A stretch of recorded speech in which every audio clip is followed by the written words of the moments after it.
Madam, ಕಳೆದ ಬಾರಿ ಒಂದು JDS ನಿಂದ ಸ್ವತಂತ್ರ ಅಭ್ಯರ್ಥಿಯಾಗಿ JDS ಪಕ್ಷದಿಂದ ಸ್ಪರ್ಧಿಸಿದೆ. ಈಗೆಲ್ಲ ಅಲಯನ್ಸ್ ಇದೆ, ಹೇಗೆ ಅನ್ಸುತ್ತೆ JDS ಪಕ್ಷ? ಅಲಯನ್ಸ್ ಇದೆ, ಒಂದು ರೀತಿ ಒಳ್ಳೇದೇ, ನಮಗೂ ಒಂದು ಶಕ್ತಿ ಬಂದಂಗೆ. ಆದರೂ ಕೂಡ ಪಕ್ಷದಲ್ಲಿ ನಾವು ಸ್ವಂತ ಕೆಲಸ ಮಾಡಲೇಬೇಕು, ಸ್ವಂತ ದುಡಿಲೇಬೇಕು, ಜನರ ಮಧ್ಯೆ ಹೋಗಲೇಬೇಕು, ಜನರ ಕಷ್ಟ ಸುಖ ಕೇಳಲೇಬೇಕು, ಅವಾಗೆ ನಾವು ನಾಯಕರಾಗಕ್ಕೆ ಸಾಧ್ಯ ಅಂತ ಹೇಳಕ್ಕೆ ಇಚ್ಛೆ ಪಡ್ತೀನಿ. ಮೇಡಮ್, ಎಲ್ಲೋ ಒಂದು ಕಡೆ ಈಗ ಆಳಂದಲ್ಲಿ ನೋಡಬೇಕಾದ್ರೆ ತಾವೆಲ್ಲ JDS ಪಕ್ಷದಿಂದ ಕಳೆದ ಬಾರಿ ಪ್ರಚಾರ ಮಾಡಿದ್ರಿ, ಈ ಬಾರಿನೂ ಪ್ರಚಾರ ಮಾಡಿದ್ರಿ. ಅಲಯನ್ಸ್ ಇದೆ, ಅಲ್ಲಿ ಬಿಜೆಪಿ ಬರ್ಬೋದು, ಬಿಜೆಪಿ ಬರುತ್ತೇನೋ ಅಥವಾ ಕಾಂಗ್ರೆಸ್ ಸೀಟ್ ಕೊಡ್ತಾರ ಅನ್ನುವಂಥ ಗೊಂದಲ ಇರುತ್ತೆ. ಇದಕ್ಕೆ ಏನು ಹೇಳ್ತೀರಾ ಅಂತ? ಬಟ್ ನಮ್ದೊಂದು ಅನಿಸಿಕೆ, ಏನೇ ಗದ್ದಲಗಳಿದ್ರೆ ಹಿರಿಯರಿದ್ದಾರೆ, ಹೈಕಮಾಂಡ್ ಇದ್ದಾರೆ, ಅವರ ಡಿಸಿಷನ್ಗೆ ನಾವು ತಲೆ ಬಾಗ್ಲೇಬೇಕು, ತಲೆ ಬಾಗ್ತೀವಿ. ಒಂದು ಅನಿಸಿಕೆ ಏನಂದರೆ, ಇವಾಗ ನೋಡಿ ಮಹಿಳಾ ರಿಸರ್ವೇಷನ್ ಪಾಸ್ ಆಗುತ್ತೆ 26ಅಲ್ಲಿ. ಒಂದು ಮಹಿಳಾ ರಿಸರ್ವೇಷನ್ ಪಾಸ್ ಆದಾಗ 33% ಮಹಿಳೆಯರಿಗೆ ಕೊಡಲೇಬೇಕು. ಒಂದು ಅವಕಾಶ ವೀರಭದ್ರೇಶ್ವರ ಆಶೀರ್ವಾದದಿಂದ ನಮಗೆ ಸಿಗುತ್ತೆ. ಅಲ್ಲಿ ಅಲಯನ್ಸ್ ಆಗಿರ್ಬೋದು, ಹೆಂಗೆ ಆಗಿರ್ಬೋದು, ಒಂದು ನಮ್ಮ ಹೋರಾಟಕ್ಕೆ ಜಯ ಸಿಗುತ್ತೆ ಅಂತ ನನ್ನೊಂದು ಅನಿಸಿಕೆ. ಇಲ್ಲ ಮೇಡಮ್, ಕಳೆದ ಬಾರಿ ಒಂದು JDS ಅಂದ್ರೆ ಸೆಕ್ಯುಲರಿಸಂ ಪಕ್ಷ. ಹೌದು. ಈಗ ಸೆಕ್ಯುಲರಿಸಂ ಇದೇನಾ ಆ ಪಕ್ಷದಲ್ಲಿ ಇದೇನಾ ಅಂತೇಳಿ? ಇದು ಕರೆಕ್ಟಾಗಿ ಕೇಳಿದ್ರಿ. ನಾನು ಕೂಡ ನಿಜನೇ ಹೇಳ್ತೀನಿ, ನಮ್ಮ ಹತ್ರ ಸೆಕ್ಯುಲರಿಸಮ್ ಇದೆ, ಇವಾಗಲೂ ಅದೇ ಇದೆ. ಯಾವತ್ತೂ ಅದನ್ನು ಸತ್ತಿಲ್ಲ, ಸಾಯಕ್ಕೆ ಬಿಡೋದು ಇಲ್ಲ. ಯಾಕಂದರೆ ಸರ್ವ ಜನಾಂಗದ ಶಾಂತಿಯ ತೋಟ ಅಂತ ನಮ್ಮ ಹಿರಿಯರೇ ಹೇಳಿದ್ದಾರೆ. JDS ಸ್ಲೋಗನ್ ಸರ್ವ ಜನಾಂಗದ ಶಾಂತಿಯ ತೋಟ. ಅದರ ಏನು ಮತ್ಲಬು? ಎಲ್ಲರೂ ಒಂದೇ ತೋಟದಲ್ಲಿ ಬೆಳೀತಾ ಇದ್ದೀವಿ, ಒಂದೇ. ನೋಡಿ, ನಾನು ಇವತ್ತು ಹೇಳ್ತಾ ಇದ್ದೀನಿ, ಜಾತಿ ಬಗ್ಗೆ ಮಾತಾಡಿ ನಾವೆಲ್ಲರೂ ರಾಜಕಾರಣಿಗಳು ಬೆಂಕಿ ಹಚ್ತಾ ಇದ್ದೀವಿ. ಜಾತಿ ಬಗ್ಗೆ ಮಾತಾಡಬಾರ್ದು. ಒಂದೇ ಒಂದು ಜಾತಿ, ಒಂದು ಹೆಣ್ಣು ಜಾತಿ, ಒಂದು ಗಂಡು ಜಾತಿ. ಅದಕ್ಕೆ ಎಲ್ಲರೂ ಹೊಂದ್ಕೊಂಡು ಹೋಗಿ ಎಲ್ಲರೂ ಒಳ್ಳೆ ರೀತಿಯಿಂದ ಇರಬೇಕಂತ ನನ್ನ ಅನಿಸಿಕೆ. ಆದರೂ ನಮ್ಮ ಪಕ್ಷದಲ್ಲಿ ಕೂಡ ಇವತ್ತಿನವರೆಗೂ ನನಗೆ ಯಾವುದು ಕಾಸ್ಟಿಸಮ್ ಅನ್ನಿಸ್ಲಿಲ್ಲ.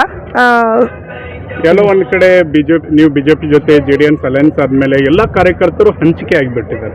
ಆ ಕಾರ್ಯಕರ್ತರು ಪುನಃ ಬರ್ತಾರಾ JDSಗೆ ಅಂತ ಹೇಳಿ? ನಾಯಕರ ಮೇಲೆ ಡಿಪೆಂಡು. ನಾಯಕರು ಇವನ್ ನಾಯಕರು ನಾವು ಒಳ್ಳೆ ರೀತಿಯಿಂದ ಕೆಲಸ ಮಾಡ್ತಾ ಇದ್ದೀವಿ, ಒಳ್ಳೆ ಸ್ಟ್ರಾಂಗ್ ಆಗಿದ್ದೀವಿ ಅಂದರೆ ಅವರಿಗೆ ಒಂದು ಕಾನ್ಫಿಡೆನ್ಸ್ ಬಂದುಬಿಡುತ್ತೆ. ನಮ್ಮ ನಾಯಕರು ನಮ್ಮ ಸಪೋರ್ಟಿಗಿದ್ದಾರೆ, ಬರ್ತಾರೆ ಅಂತ ಅವರ ಅನಿಸಿಕೆಯಿಂದ ಬರ್ಬೋದು, ಬರ್ತಾರೆ ಅಂತ ನಂಬಿಕೆ ಇದೆ. ಕೆಲವೊಂದು ಕಡೆ ಮೊನ್ನೆ ಕುಮಾರಸ್ವಾಮಿ ಅವರು ಅಂದಿದ್ರು, ನೀವು ಕೇವಲ ಸಂಘಟನೆ ಮಾಡಿ ನಿಮ್ಮ ಕಾರ್ಯವನ್ನ ಬಿಡಬೇಡಿ, ಸೀಟ್ ತರೋದು ನನ್ನ ಕಡೆ ಅಂತೇಳಿ. ಇದಕ್ಕೆ ತಾವೇನು ಹೇಳ್ತೀರಾ ಅಂತ? ಇದು ನಮಗೂ ಕೂಡ ಕಾನ್ಫಿಡೆನ್ಸ್ ಇದೆ. ಯಾಕಂದ್ರೆ BJP ಇರ್ಬೋದು, JDS ಇರ್ಬೋದು, ಅಟ್ಲೀಸ್ಟ್ ಇದು ಕಾಂಗ್ರೆಸ್ ತಗೋಬಾರ್ದು. ಅವ್ರದ್ದು ಕೂಡ ಹೇಳ್ತೀನಿ, ಯಾರು ಕೆಲಸ ಮಾಡ್ತಾರೆ, ಯಾರು ಗೆದ್ದಿದ್ದಾರೆ ಅಂತ ಅನಿಸುತ್ತೆ. ಇವತ್ತಿನ ಅವ್ರು ಕಾಮನ್ ಅಲ್ವಾ ಟಿಕೆಟ್ ಕೊಡೋದು. ನಾವೇ ಕೆಲಸ ಮಾಡಿಲ್ಲ, ನಾವು ಜನರ ಮಧ್ಯದಲ್ಲಿಲ್ಲ, ಜನರ ಕಷ್ಟ ಸುಖ ಕೇಳೇ ಇಲ್ಲ ಅಂದರೆ ಸೊ ಅವ್ರು ಎಲ್ಲಿಂದ ಟಿಕೆಟ್ ಕೊಡ್ತಾರೆ, ಹೆಂಗೆ ಕೊಡ್ತಾರೆ, ನಾವು ಗೆದ್ದಿದ್ದೀವಿ ಅಂತ ಹೆಂಗೆ ಕಾನ್ಫಿಡೆನ್ಸು? ಅದಕ್ಕೆ ನಮ್ಮ ನಾಯಕರು ಒಂದೇ ಸಂದೇಶ ಕೊಟ್ಟಿದ್ದಾರೆ, ನೀವು ಕೆಲಸ ಮಾಡಿ, ಹೋರಾಟ ಮಾಡಿ, ನೀವು ಜನರ ಮಧ್ಯದಲ್ಲಿ ಇರಿ, ಟಿಕೆಟ್ ತರೋದು ನನ್ನ ಜವಾಬ್ದಾರಿ ಅಂತ ಹೇಳಿದ್ದಾರೆ. ನಮಗೆ ನಂಬಿಕೆ ಇದೆ, ಅವ್ರು ತಂದೆ ತರ್ತಾರೆ, ಅವರು ನ್ಯಾಯಯುತವಾಗಿ ನಡ್ಕೋತಾರೆ ಅಂತ ನಮ್ಮ ಅನಿಸಿಕೆ. ಮೇಡಮ್, ತಾವು ಕೂಡ ಒಬ್ಬರು ಮಹಿಳೆಯರು, ಗ್ಯಾರಂಟಿ ವಿಚಾರವಾಗಿ ಮಹಿಳೆಯರಿಗಾಗಿರ್ಬೋದು, ವಿಶೇಷವಾಗಿ ಬಸ್ ಫ್ರೀ ಆಗಿರ್ಬೋದು, ಗೃಹಲಕ್ಷ್ಮಿ ಆಗಿರ್ಬೋದು, ಹಲವಾರು ಯೋಜನೆ, ಪಂಚ ಗ್ಯಾರಂಟಿ ಯೋಜನೆ ಇದೆ. ಇದ್ರ ಬಗ್ಗೆ ತಾವೇನು ಹೇಳ್ತೀರಾ? ಸರ್, ಇದ್ರ ಬಗ್ಗೆ ನಮಗೆ ತುಂಬಾನೇ ಬೇಜಾರಿದೆ. ಯಾಕಂದ್ರೆ ನೀವು ಹೆಣ್ಮಕ್ಳಿಗೆ ಗೌರವ ಕೊಡ್ತಾ ಇಲ್ಲ, ಹೆಣ್ಮಕ್ಳು ಮರ್ಯಾದೆ ತೆಗಿತಾ ಇದ್ದೀರಾ. ಯಾಕಂತಂದ್ರೆ ನೀವು ದುಡ್ಡು ಕೊಡ್ತಾ ಇದ್ದೀರಲ್ಲ, ಕೊಡಕ್ಕೆ ಬೇಡ ಅಂತ ಇಲ್ಲ. ನೀವು ಹೆಣ್ಮಕ್ಳಿಗೆ 2,000 ಫ್ರೀ ಅಂತ ಹೇಳ್ತೀರಾ, ಕೊಡಿ, ಅದು ಆದರೂ ಮಾಡಿ. 6 ತಿಂಗಳಲ್ಲಿ 1 ತಿಂಗಳು ಕೊಡ್ತೀರಾ, 2 ತಿಂಗಳು ಕೊಡ್ತೀರಾ, 4 ತಿಂಗಳು ಮುಳುಗಿಸ್ತೀರಾ, ಮತ್ತೆ ಹೆಣ್ಮಕ್ಳಿಗೆ ದುಡ್ಡು ಮುಟ್ಟಿದೆ ಅಂತ ಹೇಳ್ತೀರಾ. ಇದು ಬೇಡ. ನನ್ನ ಅನಿಸಿಕೆ ಏನು ಗೊತ್ತಾ? ಬಸ್ ಫ್ರೀ ಕೊಟ್ಟಾಗ ಕಂಡಕ್ಟರ್ ಡ್ರೈವರ್ಗಳು ಯಾವ ರೀತಿ ವರ್ತನೆ ಮಾಡ್ತಿದ್ದಾರೆ ಅಂತ ತಾವು ಕೂಡ ಕಣ್ಣಿಂದ ನೋಡಿದ್ದೀರಾ. ನೀವು ಫ್ರೀ ಬರ್ತೀರಾ ಅಂತ ಒಂದು ಗೌರವ ಇಲ್ಲ. ಇನ್ನೊಂದು, ಯುವಕರಿಗೆ ನೌಕರಿ ಕೊಡಿ, ಯುವಕರಿಗೆ ಉದ್ಯೋಗ ಕೊಡಿ. ಇಲ್ಲ ಗಂಡ್ಸು ಮಕ್ಕಳಿಗೆ ಹೆಣ್ಮಕ್ಳಿಗೆ ಭೇದ ಭಾವ ಯಾಕೆ ಮಾಡ್ತೀರಾ? ಬಸ್ಸಲ್ಲಿ ಜಗಳ ಆಗೋದು ಇದೆ. ಯಾಕೆ ಗೊತ್ತಾ? ನೀವು ಗಂಡ್ಸು ಮಕ್ಕಳಿಗೆ ಟಿಕೆಟ್ ತಗೋತೀರಾ, ಹೆಣ್ಮಕ್ಳಿಗೆ ಟಿಕೆಟ್ ತಗೊಳ್ಳಲ್ಲ. ಅಲ್ಲಿ ತಾರತಮ್ಯ ಆಗ್ತಾ ಇದೆ. ಅದಕ್ಕೆ ಇದು ಹೆಣ್ಮಕ್ಳಿಗೆ ಗೌರವ ಕೊಡೋ ಬದಲಿ ಗೌರವವನ್ನು ತೆಗಿತಾ ಇದ್ದಾರೆ ಅಂತ ನನ್ನ ಅನಿಸಿಕೆ. ಅಳನ್ನ ಶಾಸಕರು ತಮ್ಮದೇ ಕ್ಷೇತ್ರದ ಬಗ್ಗೆ, ತಮ್ಮ ಸರ್ಕಾರದ ಬಗ್ಗೆ ಆರೋಪ ಮಾಡಿದ್ದಾರೆ ವಸತಿ ವಿಚಾರವಾಗಿ. ಅದಕ್ಕೆ ಏನು ಹೇಳ್ತಾರೆ? ಇವಾಗ ನೋಡಿ, ಶಾಸಕರು ಅವ್ರದೇ ಸರ್ಕಾರ, ಅವರೇ ಒಂದು ಮುಖ್ಯಮಂತ್ರಿ ಸಲಹೆಗಾರರು ಇದ್ದರು. ಅವರೇ ಅಲ್ಲಿ ಕಳಪೆ ಆಗಿದೆ ಅಂದರೆ ಅಲ್ಲೆಲ್ಲ ಲಂಚ ತಿಂತಾ ಇದ್ದಾರೆ. ಅವರಿಗೆ ನೋಡಿಬಿಟ್ಟು ಹಿರಿಯ ಶಾಸಕರು, ಓಕೆನಾ, ಅವರಿಗೆ ಅದನ್ನು ನೋಡಿಬಿಟ್ಟು ಬೇಜಾರಾಗಿದೆ, ಅವರಿಗೆ ತಪ್ಪನಿಸಿದೆ, ಅವರು ತೆಗೆದಿದ್ದಾರೆ. ಅದು ಒಂದು ಕಡೆ ಸರಿ, ಓಕೆನಾ.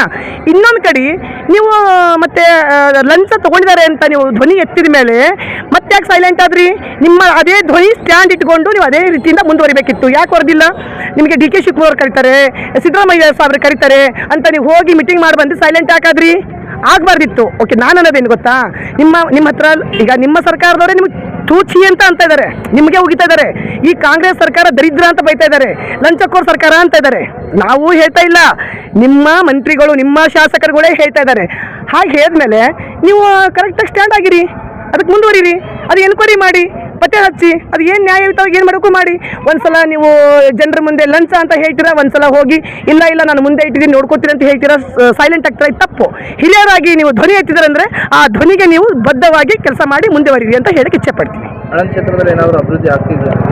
ಸರ್ 40-50 ವರ್ಷದಿಂದ ಆಗಿಲ್ಲ, ಈಗೇನಾಗುತ್ತೆ ಸರ್? ಸಾಧ್ಯನೇ ಇಲ್ಲ. ಅಡ್ಜಸ್ಟ್ಮೆಂಟ್ ರಾಜಕೀಯದ ಆಳಂದಲ್ಲಿ ನೀನು ಹತ್ತಂಗೆ ಮಾಡು, ನಾನು ಚೂಡ್ದಂಗೆ ಮಾಡ್ತೀನಿ, ನೀನು ಗಪ್ ಹೊಡಿ, ನಾನು ಹಿಂಗೆ ಅಂತ ಅಷ್ಟೇ, ಬೇರೆ ಏನಿಲ್ಲ. ನಮ್ಮ ಆಳಂದಲ್ಲಿ ಹಿಂದೆ ಅಂತೂ ಆಗಿಲ್ಲ. ಆ ವೀರಭದ್ರೇಶ್ವರ ಆಶೀರ್ವಾದದಿಂದ ಮುಂದೆ ಏನಾದರೂ ಚೇಂಜಸ್ ಆದರೆ, ಜನಗಳು ಆಶೀರ್ವಾದ ಮಾಡಿದ್ರೆ, ನಾನೇ ಅಂತಲ್ಲ ಯಾರಾದರೂ ಹೊಸ ವ್ಯಕ್ತಿ ಬಂದರೆ ಆಗ್ಬೋದು. ಈ ಹೈಯರ್ ಕೈಯಿಂದಂತೂ ಏನೂ ಆಗಲ್ಲ. ಅವ್ರವ್ರ ಸಂಸ್ಥೆ, ಅವ್ರವ್ರ ಸ್ಕೂಲು, ಅವ್ರವ್ರ ದಾರು ದುಕಾನುಗಳು, ಅದು ಮಾತ್ರ ಪಕ್ಕ ಅಭಿವೃದ್ಧಿ ಇದೆ, ಬೇರೆ ಏನೂ ಅಭಿವೃದ್ಧಿ ಇಲ್ಲ. ಈಗ ಅಡ್ಜಸ್ಟ್ಮೆಂಟ್ ರಾಜಕಾರಣ ಅಂದರೆ ಬಿಜೆಪಿ ಜೊತೆ ಅಡ್ಜಸ್ಟ್ಮೆಂಟ್ ಇದೆಯಾ? ಸರ್ ನಾನು ಬಿಜೆಪಿ ಕಾಂಗ್ರೆಸ್ ಮಾತಾಡಲ್ಲ. ಸುಭಾಷ್ ಗುತ್ತೇದಾರ, BR ಪಾಟೀಲ್ ಅಂತ ಮಾತಾಡ್ತೀನಿ ಅಷ್ಟೇ. ಓಕೆ.